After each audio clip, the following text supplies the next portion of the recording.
Type in. Are you gonna turn on my computer? It's, you're good. It's recording now. There's Stan. Okay. Here's Stanley.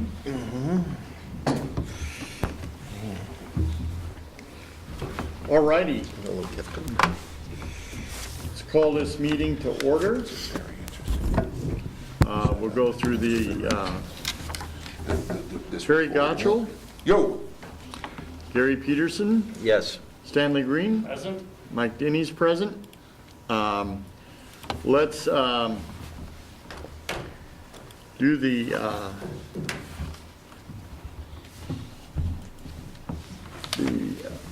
approve the agenda.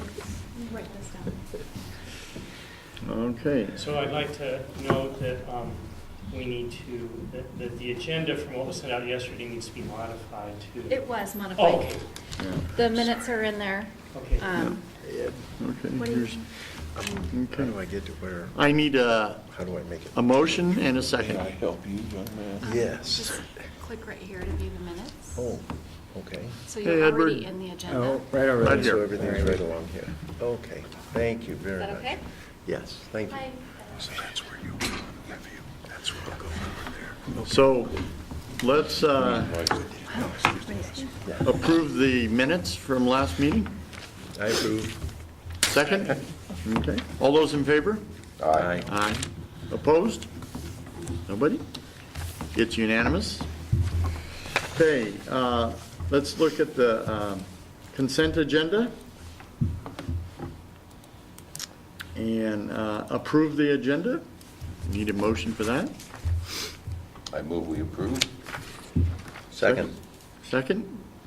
All those in favor? Aye. Aye. Those opposed? Hearing no opposition, it's unanimous. Thank you. All right.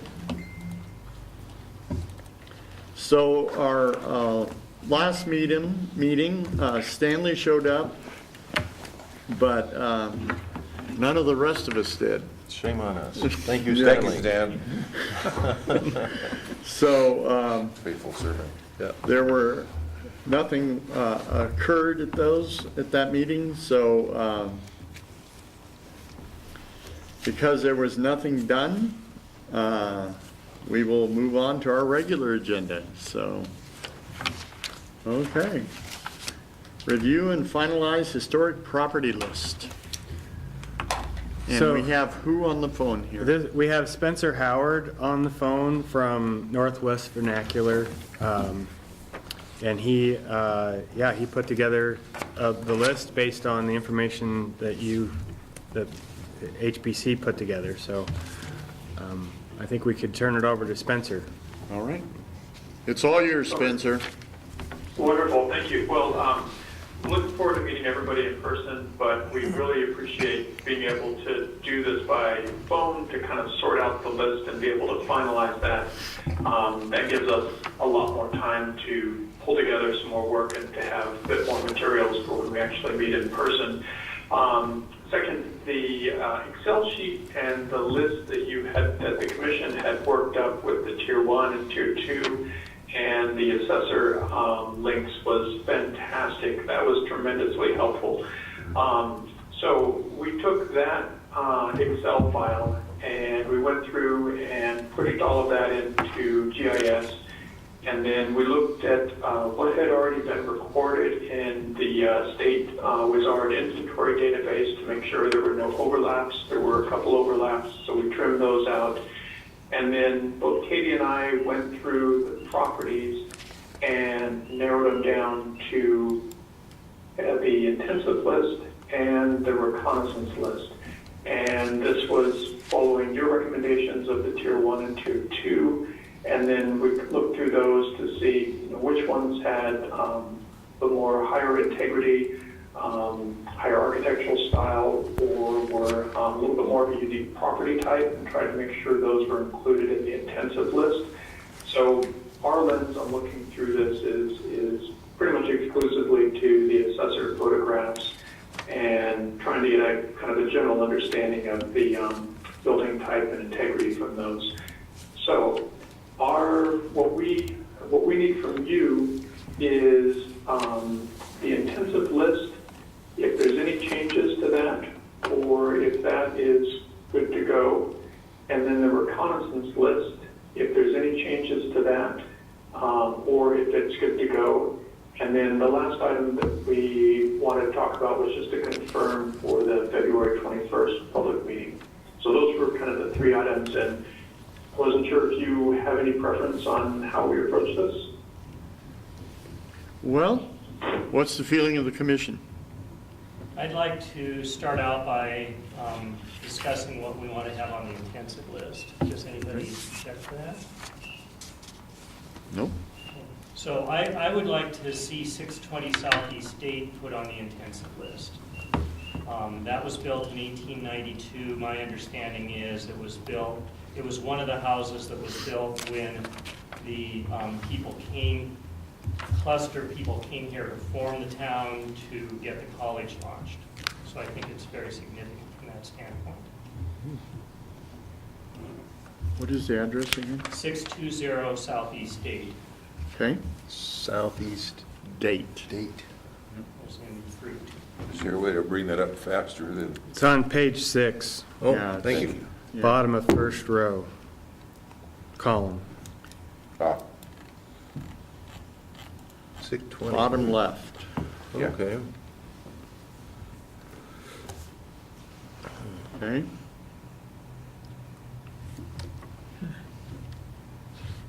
I don't see any reason why not to do that. That does have historical value, it's very strong historical value, Yeah. along with the architectural value.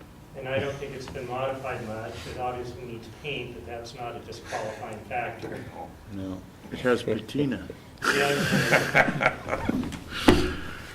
Character. Yeah. So is that currently occupied? I believe so. Okay.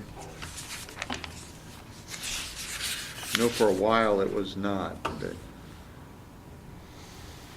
Are you still there, Spencer? I am, yes. Oh, okay. So, So- should we make motions for where we want things to be on the list, or do we do it by consensus? let's just make a motion and we'll vote it on. On each house? No, just this one. Okay, I move that 620 Southeast State be placed on the top tier threshold for intensive study. Second? Second. All those in favor? Aye. Opposed? No opposition? Now, Unanimous. you got to pull one off, because we only get 10 intensive level. Okay. And if it helps on pulling one off, so we were anticipating being over for your February 21st meeting and being able to do our field work ahead of that meeting. So then we would have the site work done and we could help refine. So if you have a couple extra that are on the intensive list that have just kind of moved up from the reconnaissance list, and as long as we're working within the same total number of properties between both lists, we could do the field work for those, and then we might have any recommendations that come out of that field work. You know, once we look at some of these properties in the field, it might be really obvious that, no, this one should really be reconnaissance and not intensive. But so that way you don't have to drop them off now if you don't want to, or we can also do the opposite too. If there's any that we identified in the reconnaissance that we think should be swapped out, we can bring that up as well too. Can we just leave as is until you get here? Yes, absolutely. Okay. Let's do that. Sounds good. As is being with 620 Southeast State added to intensive. Right. And then when they start their field work, we'll talk about removal of another property. Okay? All right. Great. Any other changes to the intensive list, or was that everything? As far as I know, that's it. Great. The reconnaissance list, are there any changes to that other than moving the 620 Southeast State up to the intensive? Basically, are there any properties that you had identified in the Excel file that aren't included on there that you felt like they should be included?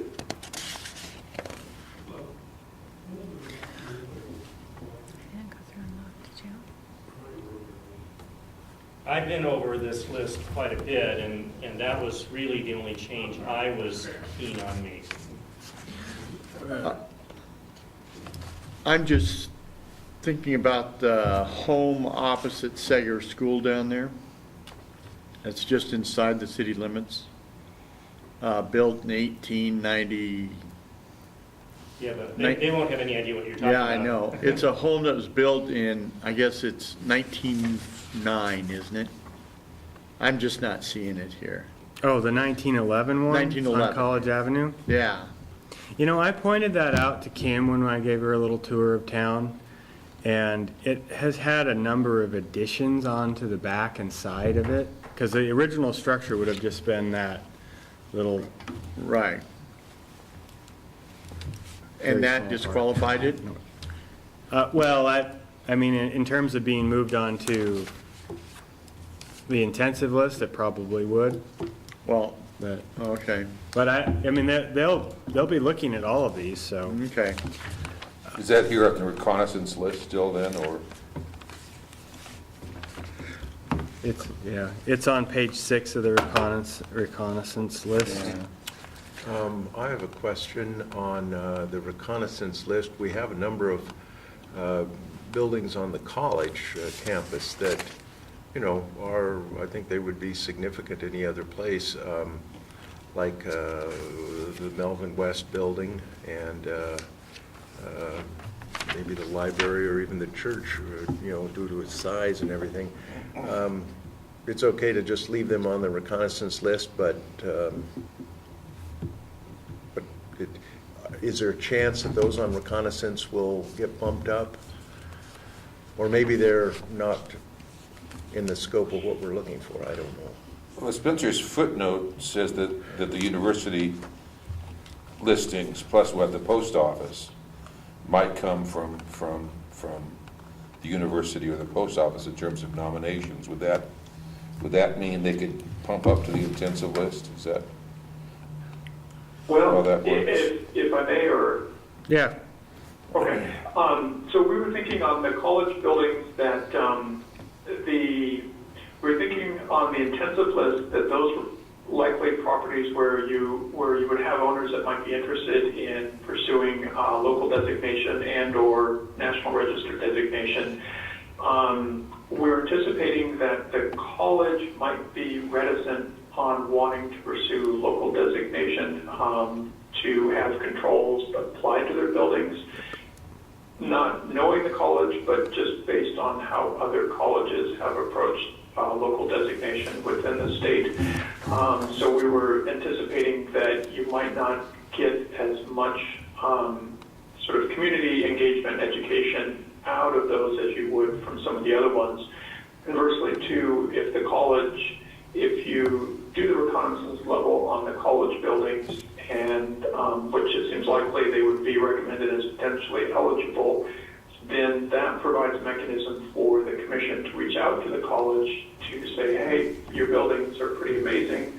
Would you consider listing them or pursuing National Register designation for them, which would then not have any controls, and then kind of work from there towards hopefully eventually local designation as well. But it would allow for a little bit more of a participatory process between the commission and the university, and a longer education process with the university, if that makes sense. But Now, that answers my question. I was just wondering how that would work, so that certainly understand what you're saying. I think that's a very diplomatic response. Thank you, Terry. No, really, you know, cooperation is everything, so, yeah. Well, and some of us are fairly familiar with the specific culture of this institution.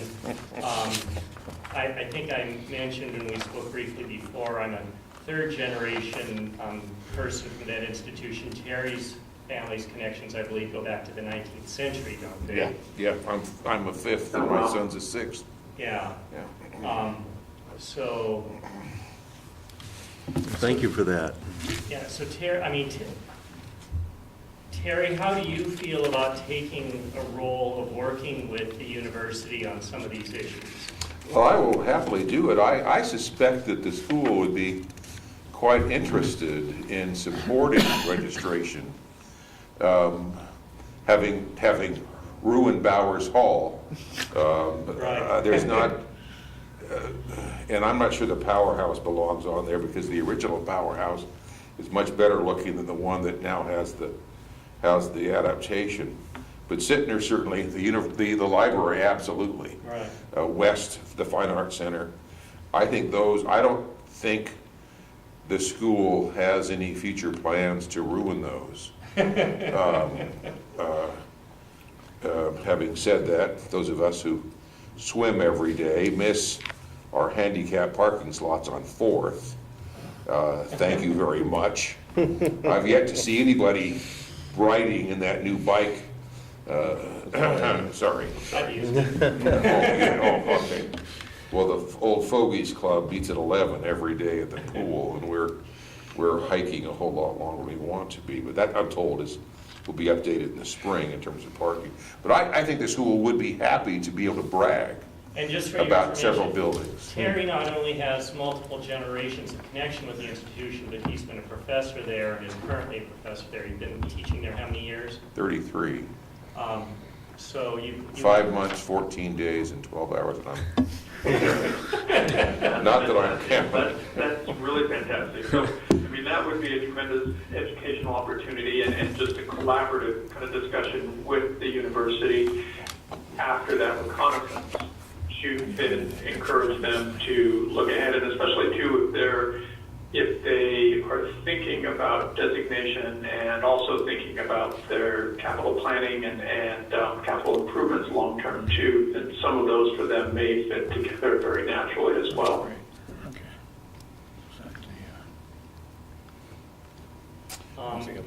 I don't believe we put on this list Kellogg Hall, and that could be viewed not only as a classic of modernist architecture, but the architect himself won an award from the Los Angeles Conservancy a number of years ago as a modern master for his contributions to modernist architecture in Los Angeles. Oh, wow. Yeah, I didn't know that. Would you like to add Kellogg Hall and remove the powerhouse? It sounded like there was some substantial changes to the powerhouse.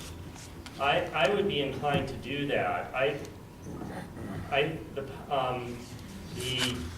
The additions at the upper level of the powerhouse, however that's all been cobbled together, in my opinion, really compromise its historical and architectural integrity. And block the original entrance, which had a nice look to it. So, Yeah. My father was brokenhearted. He shoveled coal there as a 16-year-old freshman in 1943. But other than that, so, yeah, I think it could be taken off because of that. okay, the so I custodial move area. that we remove the Walla Walla College powerhouse and replace it with Kellogg Hall. Second? All those in favor? Aye. Why? Opposed? Opposed. Okay. One opposed? 3, 4 in favor. If I could make a motion or suggestion is, even though the powerhouse has been covered over so that it is difficult to see what it used to look like, a lot of those additions are literally plywood against brick. And I don't believe would be that difficult to remove in the future if the college came to their senses. I would suggest maybe instead leaving both of those college structures on the list, and then maybe removing, we have a number of small vernacular type houses. Just looking at the list here was on page 9, there's 111 Southwest 12th, there's 131 Southwest 13th, there's 308 North College.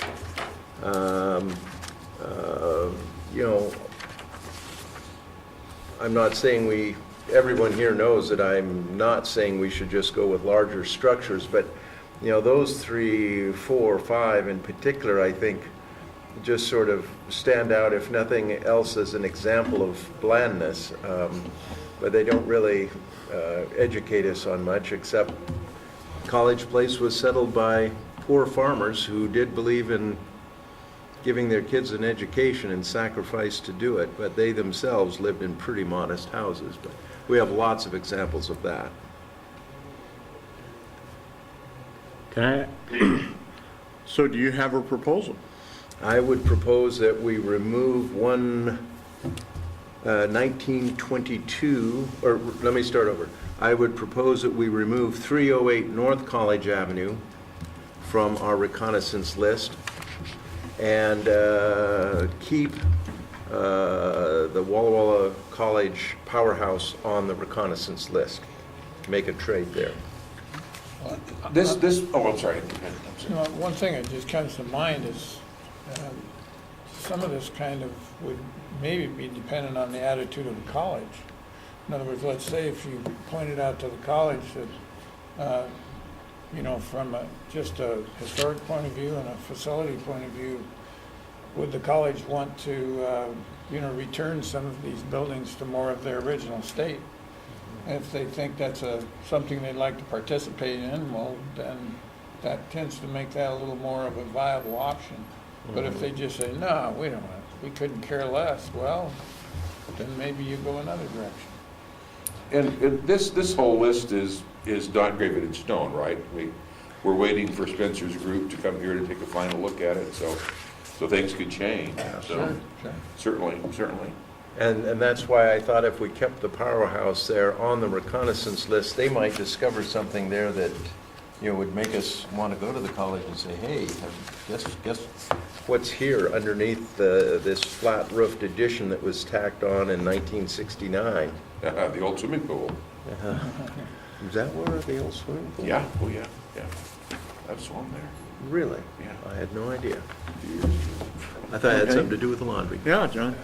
Spencer, page 8 says threshold level list. What's the difference between the reconnaissance level and the threshold level? Between the reconnaissance level and the intensive level? Well, no, at the top of page 8 it says threshold level list. Oh, that thank you. that Top of the page. So what's the Those difference? were- Yeah. The threshold properties were properties, and actually, thank you, I jumped down to that other page and hadn't tracked that tightly. The threshold level were properties that are not on the reconnaissance and are not on the intensive level list. They were on your Excel list, and they were better than, they were more intact and had more architectural character than some other ones, but didn't, in our opinion, quite rise to the level of reconnaissance. So we had included the threshold level list on here for your use as you were looking at the reconnaissance and the intensive levels, in case there was some compelling reason that one of these properties should be swapped out with one of the other properties on the list. So the threshold level properties would not be surveyed. They are only in this list so that you have them as a reference material in case you want to swap one of them out to one of the other lists. Do I understand correctly that the intensive level list plus the reconnaissance level list is at, essentially fills this contract? That's the total that can be done within the scope of this contract? Correct, yes. Okay. And one item too on the reconnaissance level list, the Walla Walla University drinking fountain, which I understand has been removed from its site and is in storage. I have not talked with Kim Gant about that, but typically that would be treated as an object since it's mobile instead of at a fixed location. Ideally, that would be swapped out with a physical property, unless there's a real compelling interest on behalf of the commission to inventory it. And then we would reach out to Kim Gant to confirm that we can include that in the Wizard database. So from what she said when she was here doing a training, I think we need to move that off of this list. And I think that's perhaps a slot that could be taken by the powerhouse, What is the age of that fountain now? class of 1915. The issue isn't its age or its significance. The issue is that for this kind of a classification scheme, it has to be a structure in a fixed place. In other words, I personally view it as historically significant and significant in terms of design and the culture and history of the college and the community, but for this particular purpose, it has to be a kind of a structure that's in a fixed place. Any other discussion? So I would move that we remove the class of 1915 drinking fountain from the consideration of this list and replace it with the college powerhouse at the reconnaissance level. Before we go there, let's finish up with Gary's proposal first. Well, Well, I Gary would didn't be- actually make a motion. Well, I would be willing to He look at what didn't. Stanley just said as Okay. a friendly motion, Okay, if you'd like. okay. And also the house that Gary proposed removing is actually not, is currently at the no and previous surveyed level, so it wouldn't be, it's not even, on this list, it's not even under consideration for reconnaissance level. Okay. So should I withdraw my motion and then let Stanley make a new one, or should we just vote one down and go to the next? Withdraw yours, and then we'll just Okay. start over. I withdraw my motion about trading the Walla Walla University powerhouse for the property on North College Avenue. Okay. The second? He's withdrawn, so, and your proposal is? Okay, so I move that we remove from this list, but continue to consider as a commission the significance of the class of 1915 drinking fountain, and that we place the Walla Walla College powerhouse on the reconnaissance level list. Okay. Any additional discussion? Seeing none? Can I have a second? Second. Terry, second. All right, all those in favor? Aye. Aye. Aye. Opposed? No opposition? It's unanimous? So, thank you. Spencer, can I ask another question about that, the list that, on page 8, the threshold list? Will you drive by these when you're in town, or no? I hadn't intended to, but I definitely can. It would be easy to drive by them, and are you thinking just to have kind of a second set of eyes on it to provide any feedback on it? Yeah, I do. Because I think that there are some properties, like for example, on page 7, 105 East Whitman, it's isn't that a university property, and it's I think it's student housing, and it's an old structure, and it's but it's like they've replaced the Windows. original windows and the original stucco siding with an EFIS siding, and I just think that you might find more just viewing them with your own eyes that some may have more value than others or significance. So. Great, okay, absolutely, I'll do that. And I think if in driving by the threshold level property, I'll do that after completing the survey work for the intensive and the reconnaissance. If any of the threshold levels jump up to kind of like, wow, this could probably be reconnaissance, or maybe it's better than one of the other ones that I've seen, I'll fill a form out and take photos, and then bring that question to the commission about any changes based on that field information. I'm not running this show. Okay. Pardon me. I do have another question to bring up.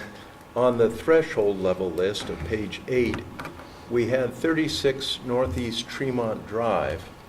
And if I recall, and everyone can correct me here, that house was selected almost as an example, but it was actually kind of the subdivision itself that we were wanting to add to the list. Stanley had pointed out how this had been the first subdivision where that had all the utilities underground, no overhead poles? Right, so 36 Northeast Tremont was designed and built by Fred Bennett, who also designed that subdivision, which was the first residential subdivision in eastern Washington to have all underground utilities. And Professor Bennett is also historically significant in the valley for having been so the house, I think, qualified also on the basis of the person who designed and built it. It also has some very distinctive engineering features to it, as well as being a classical modernist architecture. So I would like to see it move up to the reconnaissance level. Professor Bennett was a port commissioner for 18 years, and the community room at the Walla Walla Airport Terminal is named after him. Wow. And I would fully support trading that for, again, one of these other less auspicious houses on the reconnaissance list, if that's the only way we can do it, is trading one for the other. Well, and I mean, just before you brought that up, I was going through the reconnaissance list to look for such a house for exactly doing that. Good. Because we have quite a few examples of craftsman bungalow, for example. And I'm thinking maybe we could pick one to remove. Like maybe 53 North College? So what about 53 versus 45 North College? Do you have- 45 has got a lot more integrity. 53 is the one where in the big storm that knocked down a lot of trees, the whole front porch was destroyed, and so it's everything on the porch is less than 12 years old. It's a replacement. And it's been modified and added and changed inside in the basement numerous times. It's 2 apartments in the basement. And, you know, from that, I've as the longer I've been here, the more meetings I've gone to, I realize that changes to a building add up. And so I would say keep 45 and give up 53, just based on my own personal knowledge of the 2 buildings. Do you want to make a motion to that effect?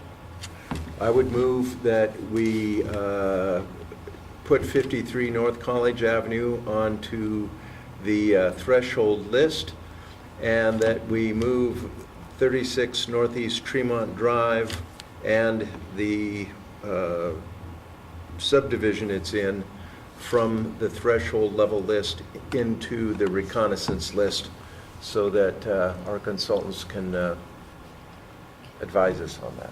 Second? All those in favor? Aye. Aye. Opposed? No opposition? Unanimous? All right. Is 205 North College Avenue, is that just north of B Street at the intersection there? What page is it on? It's on page 5.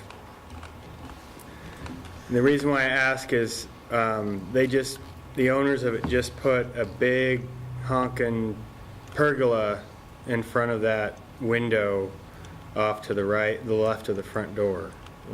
And it's attached to the house, and they created a patio there. It's on the corner of B Street Yep. and College Avenue, across from Rogers. And there were some changes and so on inside too. that would have been an interesting one to have kept, in that not too many years ago, the downstairs apartment was virtually the way it was when built in the 30s.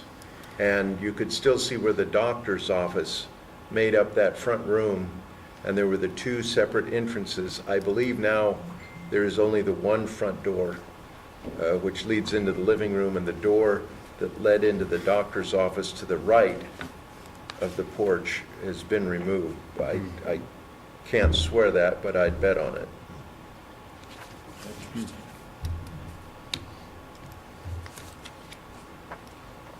I just brought that up. I didn't know if there was any interest in moving that and maybe pulling something else onto the reconnaissance. It's a nice looking pergola. Yeah. Wasn't that Italian's house, for. wasn't that damaged 6, 7 years ago? No? Not to my knowledge. No big trees around it. No. It had to have a few of the roof tiles replaced because they had disintegrated, but somehow they found patches for it. I believe it's still the same clay tile roof that it came with originally, if I'm not Okay. mistaken. Because I went there one time, they had a raccoon come into their back porch. Oh. They were trying to get it out of there. Yeah. Okay. And again, all of this is dependent on Spencer's visit, right, in terms of the final analysis. Is that correct? It is, but It is. we would, it's been helpful, and I think the direction that you're going of being pretty tight on this list is really helpful for us, because we'll set up the forms. There's a lot of background work that goes into each of these properties that get surveyed. So it's certainly not an issue to kind of be more flexible and pick up a few others, but ideally having it as tight as possible is really helpful. So I think the way the commission has been approaching it and swapping them out, and then taking that drive-by and look at the threshold level list is really good, and should be helpful. So I kind of got the impression the first time I asked about the threshold level list is that after this meeting, you really wouldn't be able to move anything from the threshold level unless the commission's asked that it be moved and reviewed at a higher level? That's correct, and we would anticipate bringing that up at that February 21st meeting. So our goal is to have our field work done before coming into you that evening, and then at that evening, during the meeting that evening, if there's any properties that we surveyed during the day that we think, this really should be somewhere else, either moved up or moved down, we'll bring that list, we'll bring those questions up to the commission, and then the commission would be able to, or we would seek the direction of the commission on how to address that, and if any changes are desired on that. Okay. All right. Is there anything else you have, Spencer? No, so that sounds like we're good on the reconnaissance list. And then the threshold level, we've got an approach for that. The last was just confirming that the February 21st public meeting, we anticipate being in College Place at mid-afternoon, morning, being able to do the field work, and then stay over through Friday and be able to complete out some other on-site additional research. And then that evening, February 21st, we would come and we'll send it in advance, a presentation to just talk through what is the survey process, kind of roughly development periods that we've been looking at based on the properties, discuss preliminary findings and next steps, unless there's anything else that should be considered at that. Just one question. Is there a possibility that a commissioner or two could come on one of your field exercises? Oh, absolutely, absolutely. I can check in with John when I get to this into College Place, and then we can just coordinate. I'll pretty much just be driving around, going from the different. I haven't kind of worked out the process yet, but it'll just be driving around, and I think I'll kind of have a general flow of probably north to south, kind of working through the property. So I can outline that, and then my cell phone, I'll have my cell with me. So that's also something too, where if a commissioner is interested, they can text me, and then I can just text them, here's a property I'm at right now, or I'm going to this property, and then they can just meet me at that property. All right. In broad terms, what do you anticipate your interactions with the commission being after February 21? I think, so February 21, settling any last questions that come up out of the field work. After that, then we will basically dive into both the data entry from the field data, and we'll dive into the research on the intensive level properties, and then kind of the overall context summary. And so I think coming out of that, we'll probably have some follow-up questions for the commissioners that might be targeted to specific properties and or some of the university properties that may come up. And then we anticipate we'll have, once we get the drafts put together for each of the forms, I think we probably want to coordinate on the review process for those, because we can either send everything as one big group, or we might be able to pull out just like the intensive properties to be able to send those for review, to be able to go through those, or the reconnaissance first. So it splits up that whole review process a little bit to make it a bit more manageable. But basically, we would be providing materials to the commission for review and edits and comments, and then we would go back and make changes and finalize that. And then we'll have the final public meeting to go through and present the findings from the survey, recommendations, and so I think we'll have the PowerPoint and materials for that presentation ahead of that as well. A moment ago, you said you might have further questions for commissioners. Would that be questions to do what we've done today, prioritizing tasks for you to do, or would it be questions of asking if we have any more background historical information on specific structures? It would be the latter, focusing in on specific background questions that, based on the commission's, some of your members' length of residency in the city, that you might know you might be able to settle out a question a lot faster than we could, and or you might be able to point us to resources more quickly that can help settle out any questions, or if we think something might have significance, but we're not totally certain, your understanding of the broader context, which is better than ours, might help to say, yes, that is actually really significant, or no, that's really not that significant. So I'm not totally certain what the questions will be, but they would be targeted on specific background. Okay, the reason why I asked is I'm trying to parse out what would be the kind of interactions that will require convening the commission in a formal meeting, in contrast to just seeking information from individuals who may happen to be members of the commission.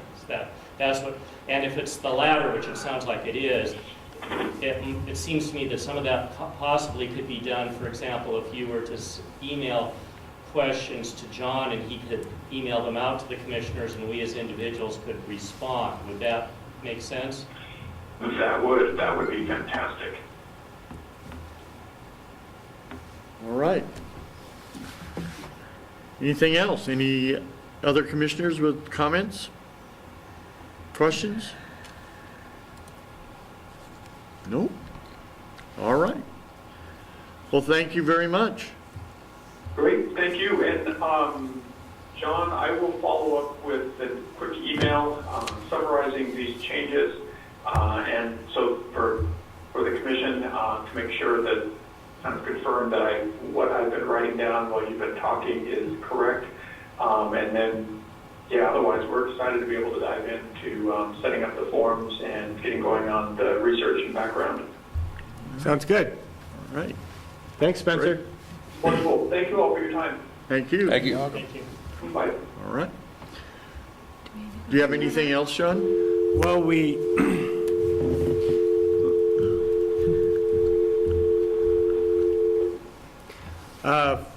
got our photos from the Poor Farm house, so they turned out really nice. Can I have the clicker? You may. This screen doesn't really do it justice, but we'll just kind of go through them, and you can have me stop if you want, but Has demolition begun yet? it's gone. It is Gone. completely gone. That's gone. They're plotted or. What a shame. So this was the addition. So when you look, we're looking at the north side of the house. So the front of the house faces east.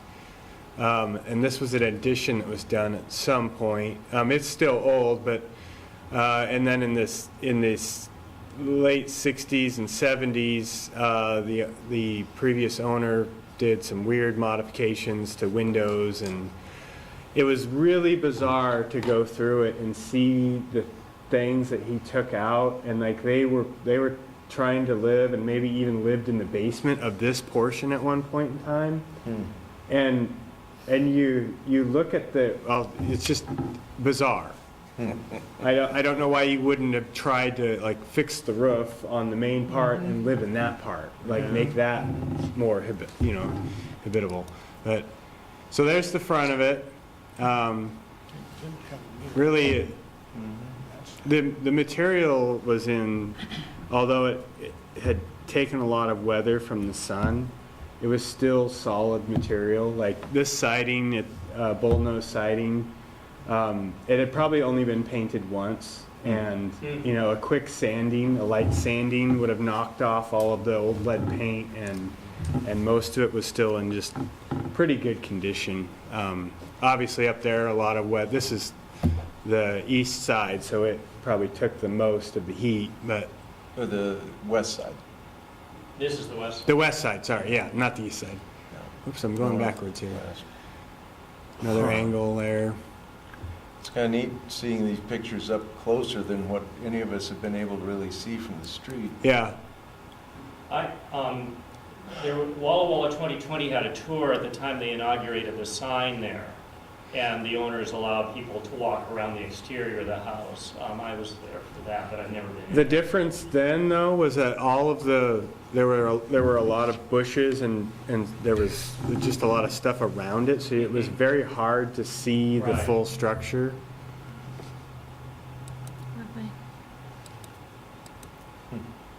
That's one of the smaller outbuildings. I believe that's gone as well. And we did some close-ups, just kind of cool stuff. This is the ceiling on the second floor where you could look up and see. But despite the water damage and the lath and plaster coming down, structurally it was still sound. I mean, you may have Wood had was to that good replace a quality a few wood. timbers if you got in there to tear it up, but it was still solid wood for the most part. You can see the picture molding, never been painted. This is a detail on the Pillars. front porch, I think, up the second floor. So there's a close-up of that west side, and, people pay good money for weathered material like this. Yeah, Those those could sills- easily have been 400 or 500-year-old trees that it Yeah. was held from. It was Those probably cells are all still fir or sound. pine. On a wood frame and sash like that, a lot of times when they start to rot, if they ever got painted, the last thing to go is the paint. It'll rot from the bottom. Yeah, I mean, there's, That one picture of the corner of the sill showed a sound piece of wood, that. Yeah, it's You solid. can see It's from still the edge, solid. the, Yeah. The end grain's still good. Of course, it'd go first. no, I mean, I've been around old structures and remodeled stuff with my dad, and you know, you just by putting your hand on it, you can tell when something's is rotten, you know. Oh, yeah. Yeah, and this was still solid. what a shame. Truly. Some deep. Did they salvage ice the lumber at all, or any of the? No. Oh. I was talking to Steve Wheeler, the park manager who was in charge of it, and he's like, yeah. I said, because I know like at least 2, possibly 3 people that would be interested in some of the material. Well, no siding is, And we got in the weekend before Thanksgiving, and so I contacted these 3 people, and they were like, yeah, let us know. And I waited too long to get back to Steve because of the holidays, and then I was super busy at the time, and Steve came in to get the permit for the mobile home that they're putting on the site. And I said, oh, hey, Steve, is it all right if I just give your number out? And he said, it's gone. I was like, oh. They didn't burn it, did they? No, they tore it. They took a big tractor to it, and everything went to the dump, Oh, brother. the landfill.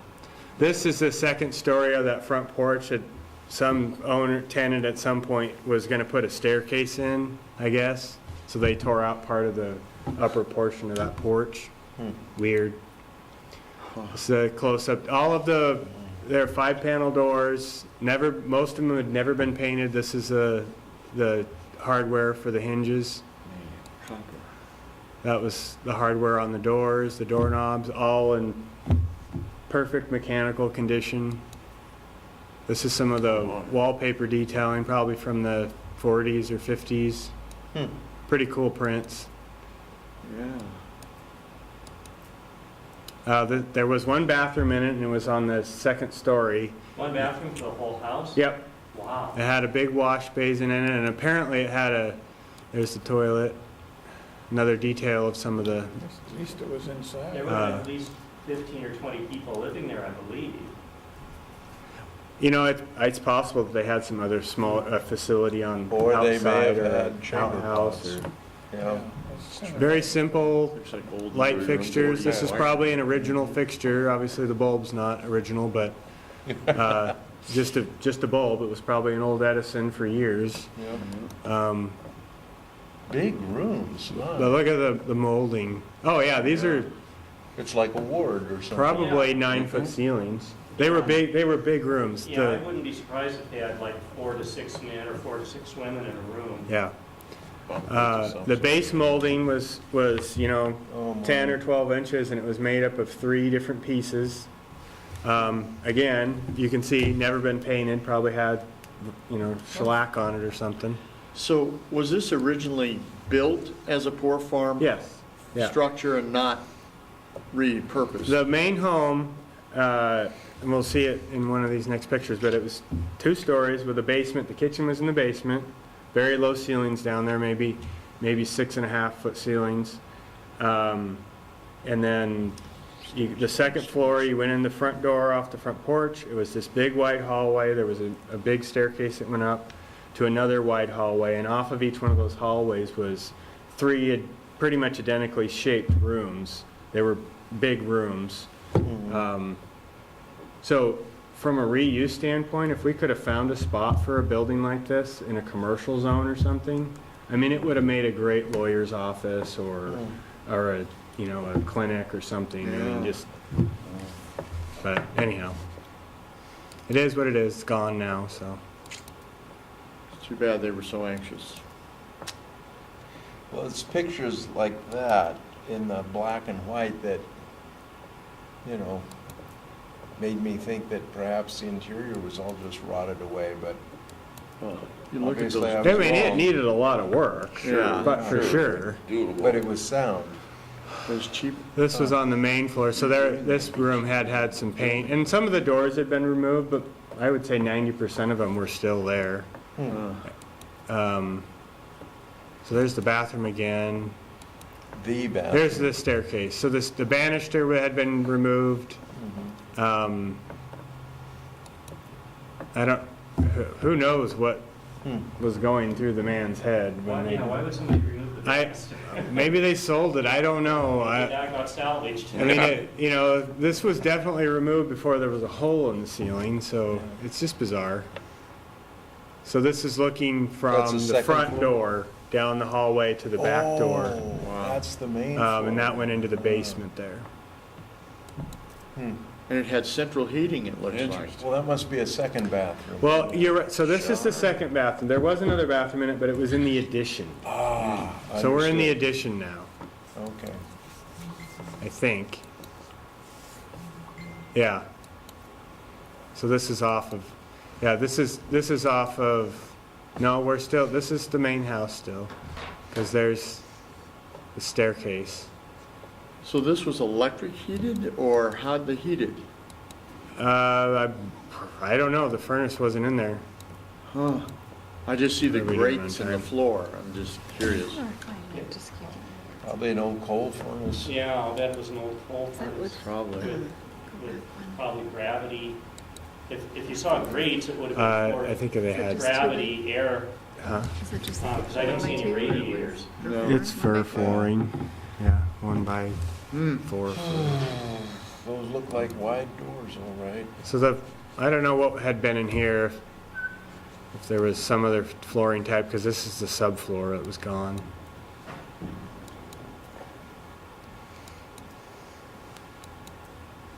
So this is the basement. There's your doors. Wood floor and some. Yeah, there's some of the doors that have been taken out. This was the kitchen area, I believe. I think we might have got a shot of this. I think there was some, there was a note on the wall that said, no spitting on floors.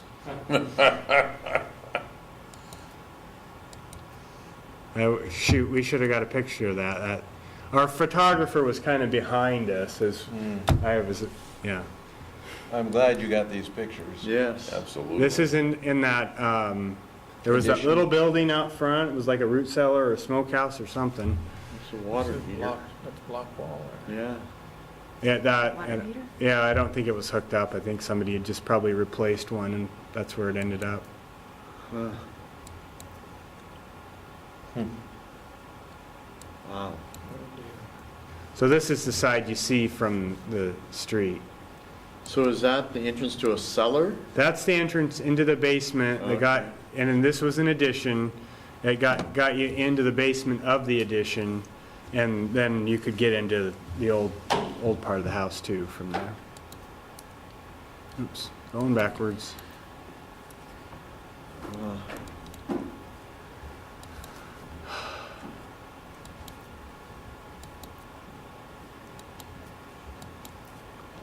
I think that's pretty much it. All right. Yeah. Well, So, thank you very much. We'll probably get a copy of these over to Wall 2020, so they have them. They can probably put them up on their website or Yeah, something. because they have a webpage about the farmhouse. All right. Great. All right. I need a motion to adjourn. I move we adjourn. Second? All those in favor? Aye. Aye. Thank you very much, gentlemen.